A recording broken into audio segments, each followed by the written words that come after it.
यस्य स्वयं स्वभावाप्ति प्रभावे कृष्ण कर्मणः तस्मै संज्ञान रूपाय नमोस्तु परमात्मने। पंच परमेष्ठी भगवान की जय। आत्मलीन जो योगी होता है उसकी दशा कैसी होती है, हे भगवान हमको ये बताइए। तब आचार्य पूज्यपाद स्वामी अगला श्लोक लिखते हैं। आत्मानुष्ठान निष्ठस्य व्यवहार बहिस्थिते जायते परमानंद कश्चित योगेन योगिना। आत्म ध्यान में लीन जो योगीराज होते हैं उनको क्या होता है ये इसमें बताया है।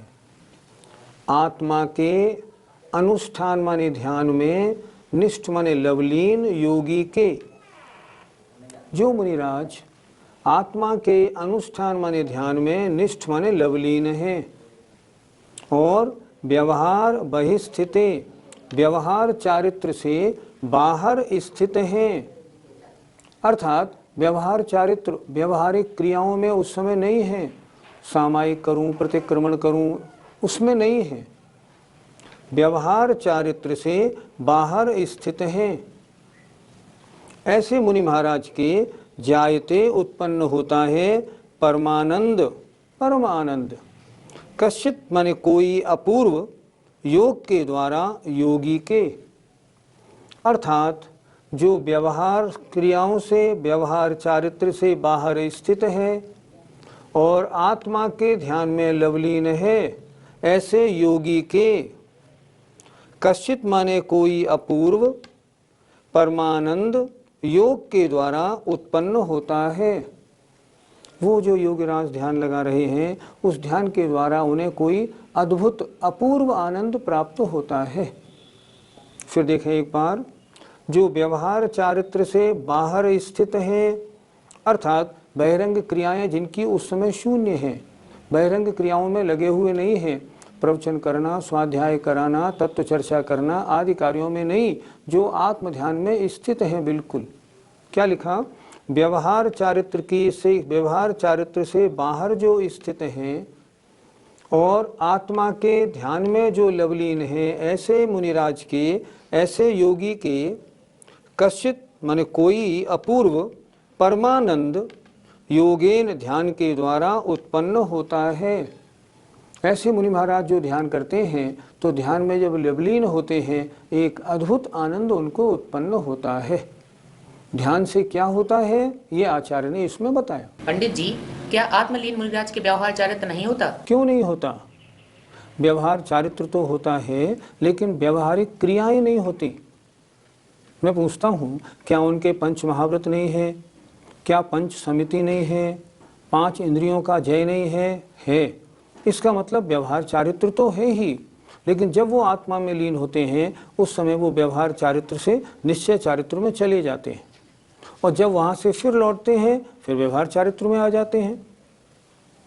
ये व्यवहार चारित्र शुभोपयोग की दशा है और निश्चय चारित्र या आत्मलीनपना ये शुद्धोपयोग की दशा है। इसमें जब निश्चय चारित्र में जाते हैं तो व्यवहार चारित्र गौण होता है पर उससे रहित नहीं होते या उससे रहित हो जाते हो, ऐसा नहीं होता। वो शुभोपयोग से शुद्धोपयोग, शुद्धोपयोग से शुभोपयोग में आते रहते हैं। तो कभी व्यवहार चारित्र से निश्चय चारित्र, निश्चय से व्यवहार चारित्र में आना जाना उनका बना रहता है। इसलिए व्यवहार चारित्र तो होता है पर व्यवहारिक क्रियाएं नहीं होती कि वो प्रवचन कर रहे हों, तत्व चर्चा कर रहे हों, ऐसा नहीं होता। पंडित जी, ध्यान में होने वाला आनंद कैसा होता है? पूज्यपाद स्वामी ने उसको संज्ञा दी है परमानंद, मतलब उत्कृष्ट आनंद। वो आनंद कैसा होता है? अगर हम छैढालाकार की भाषा में समझें तो यों चिंत निज में थिर भये तिन अकथ जो आनंद लयो, सो इंद्र नाग नरेंद्र व अहमिंद्र के नाही कयो। इस प्रकार जो अपनी आत्मा में चिंतन में लीन हो जाते हैं उनके अकथ माने कहने में नहीं आ सकता कैसा आनंद है। वो तो जो आनंद को ले रहा है वो ही जाने, बताने में नहीं आता। जो अकथ जो आनंद लयो, जो आनंद प्राप्त होता है वह इंद्र को, नागेंद्र को, इंद्र नाग नरेंद्र राजाओं को व अहिमिंद्रों के भी नहीं होता। क्यों नहीं होता? क्योंकि इंद्र, नागेंद्र, राजा और अहिमेंद्रों के जो आनंद होता है वो इंद्रिय सुख संबंधी आनंद है। इंद्रिय सुख संबंधी आनंद का आत्मानंद से क्या मुकाबला करना? आत्मानंद तो अद्भुत आनंद है, परम निराकुलता रूप है। इसलिए वो आनंद कैसा होता है? विचित्र आनंद होता है और उसे हम कहते हैं परमानंद। पंडित जी, एक मुनि प्रवचन करने में लगे हैं और एक मुनिराज ध्यान करने में लगे हैं, इनमें से अच्छा किसको माना जाएगा? जो प्रवचन करने में लगे हैं, व्यवहार चारित्र की क्रियाओं में लगे हैं, उनके पुण्य बंध बहुत है, निर्जरा तो है थोड़ी। लेकिन जो वास्तव में आत्म ध्यान में लगे हैं उनके तो महान निर्जरा होती है। आचार्यों ने अंतरंग चप 6 प्रकार का बताया: प्रायश्चित्त, विनय, वैयावृत्त, स्वाध्याय, व्युत्सर्ग और ध्यान। इन 6 में सबसे उत्कृष्ट कौन सा है? ध्यान। ध्यान से बड़ा तो कोई तप नहीं। अगर निर्जरा सबसे बड़ी अगर होती है किसी में तो ध्यान द्वारा होती है। मोक्ष की प्राप्ति भी ध्यान के ही द्वारा होती है। इसलिए ध्यान करने वाले मुनि की निर्जरा महान है। इसलिए प्रवचन करने वालों से तो ध्यान करने वाले बहुत उत्कृष्ट हैं। मुनिराज हमेशा चिंतन करते हैं, ऐसा दिन कब आए जब मैं आत्मचिंतन में ही 24 घंटे लगा रहूं, बहिरंग क्रियाएं मेरी शून्य हो जाएं। क्यों? उसीलिए तो मुनि बने हैं। असली चीज़ तो वही है। मुझे क्या चाहिए? निर्जरा। निर्जरा किससे होती है? ध्यान। तो मैं ध्यान में बैठा रहूं। पर जब ध्यान से हटते हैं, नहीं बैठ पाते हैं, शरीर साथ नहीं देता, तब स्वाध्याय, तत्व चिंतन इनमें लग जाते हैं। पंडित जी, बाहर की क्रियाओं में लीन मुनिराज और आत्म ध्यान में लीन मुनिराज, इनका गुण स्थान कौन सा होता है? जो मुनि महाराज 28 मूल गुण पालते हैं, सम्यक दृष्टि हैं, भावलिंगी हैं, अगर वो व्यवहार क्रियाओं में, प्रवचन आदि में लगे हैं तो उनका गुणस्थान 6वां और 7वां। और जो मुनिराज आत्म ध्यान में लीन लगे हैं, अगर मान लो पंचम काल की वर्तमान दशा है तो वर्तमान के मुनिराजों को 7वां गुणस्थान होगा, पर निर्जरा बहुत ज़्यादा होगी। और अगर चतुर्थ काल होता तो इन ध्यान वाले, आत्म ध्यान करने वालों का गुणस्थान 7 से 12 तक माना जाएगा। 12वें गुणस्थान तक मुनि को ले जाने वाला अगर कोई है ना तो मात्र ध्यान है और कुछ नहीं। इसलिए ध्यान से बड़ी तो कोई तपस्या होती ही नहीं।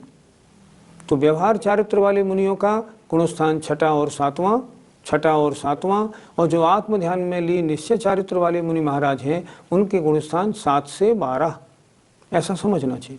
पंडित जी, इन दोनों प्रकार के मुनिराजों का कौन सा उपयोग माना जाएगा? जो प्रवचन आदि अन्य कार्यों में लगे हुए हैं, बहिरंग चारित्र के पालन में लगे हैं, उनका उपयोग शुभोपयोग है। और जो आत्मध्यान में लीन है उनका उपयोग शुद्धोपयोग है।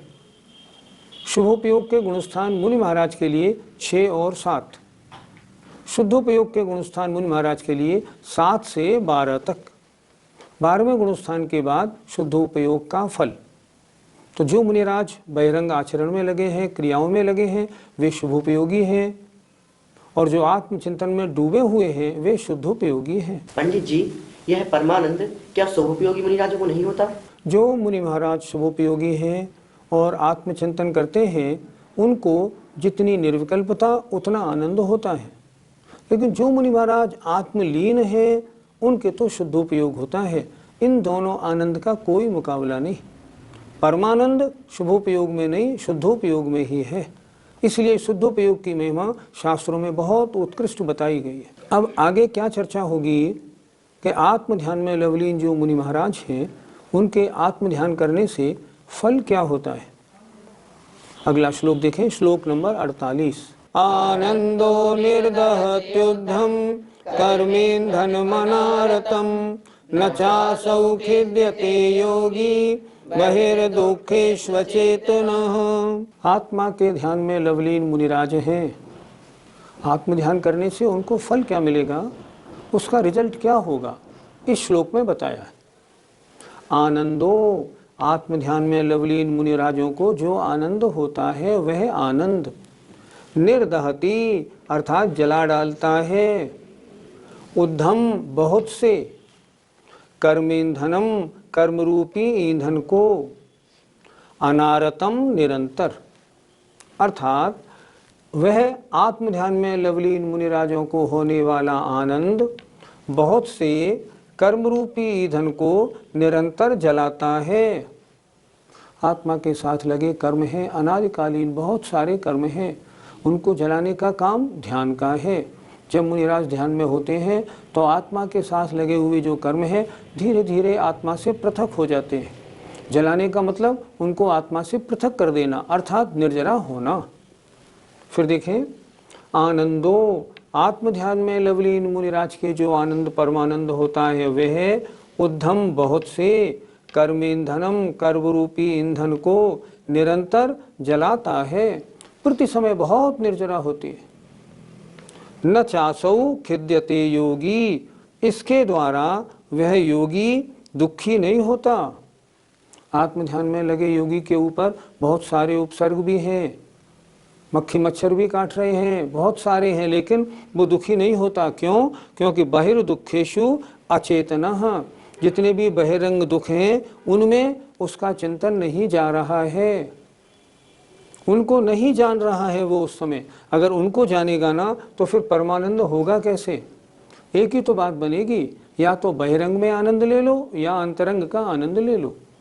फिर देखें नीचे एक बार, असौ योगी, ऐसा योगी बहिरंग दुखों में अचेतन है, उनका जानने वाला न होने से न खिद्यते, दुखी नहीं होता है।